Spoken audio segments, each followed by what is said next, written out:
tem várias figuras aí que, assim, de 2018, né, da eleição de Bolsonaro para cá, abandonaram o governo, né, pularam do barco. Tem figuras emblemáticas, se a gente for falar do Sérgio Moro, por exemplo, né, que se desiludiu com o governo, foi achando que seria uma coisa, foi ministro da Justiça, mas logo pulou do barco. Você tem vários secretários de saúde, né, no meio da pandemia. Então já mostra uma certa postura dele, que é o quê? Se eu estiver bem, né, se eu estiver conforme as minhas posições, pouco importa quem está me apoiando, se eu vou prejudicar alguém que está do meu lado. Então ele é muito conveniente, né? É uma conveniência assim, que tem feito muito mal para ele, politicamente para ele, e com certeza para as pessoas também que ainda tem aquela, não vamos chamar de idolatria, mas tem aquele apoio apaixonado, né? Aquele apoio quase que irrestrito, assim.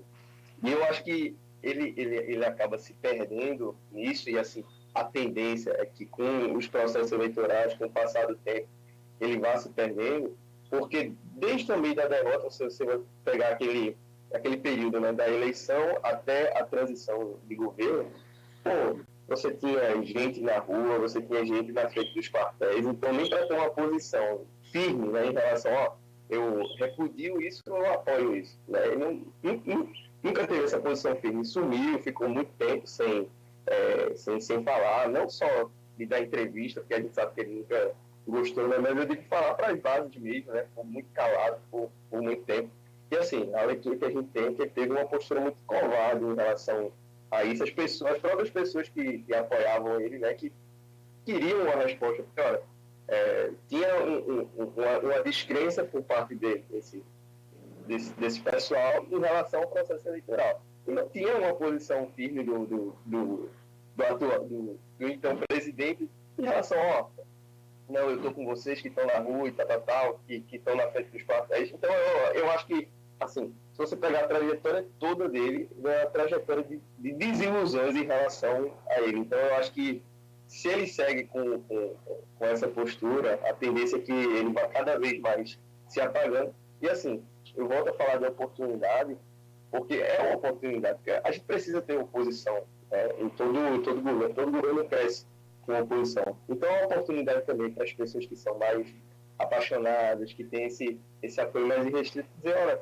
será que está lutando mesmo para a melhoria do país? Será que isso é uma posição só, assim, verborrágica, né? A política pela política, o falar pelo falar, o xingar pelo xingar, né? Então eu acho que essa dúvida já surgiu na cabeça de muita gente, né? Que a gente chama aí dos bolsonaristas, né? Arrependidos, né? Frustrados com a posição dele.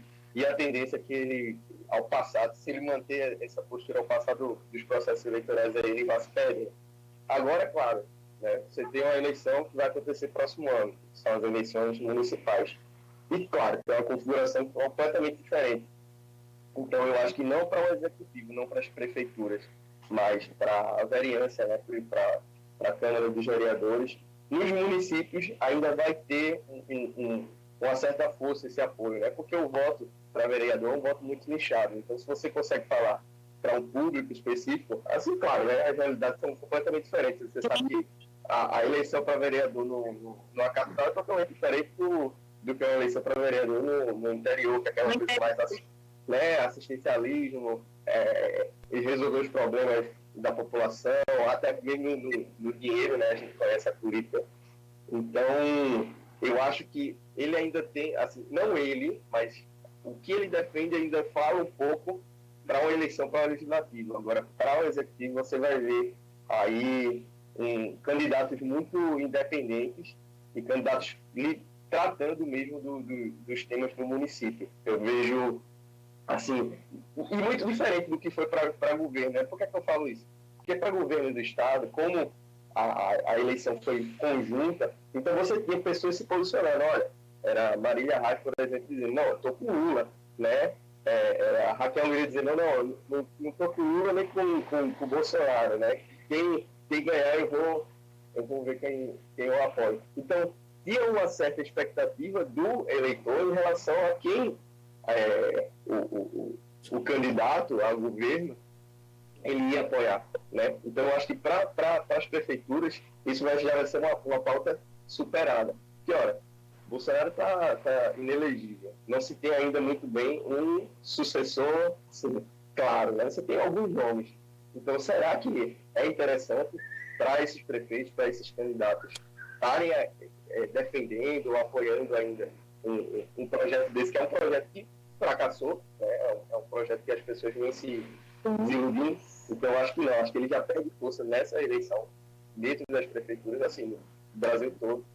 Para o legislativo ainda deve funcionar, porque, como eu disse, né, é outro tipo de voto, então você ainda tem, sei lá, aqueles 15%, aqueles 10% de apoio da população que conseguem eleger 2, 3 vereadores, então ele vai ter, assim, representatividade em termos de discurso, né? Pessoas que reiteram o que ele fala nas câmaras, mas a tendência é que isso vá se perdendo com o tempo.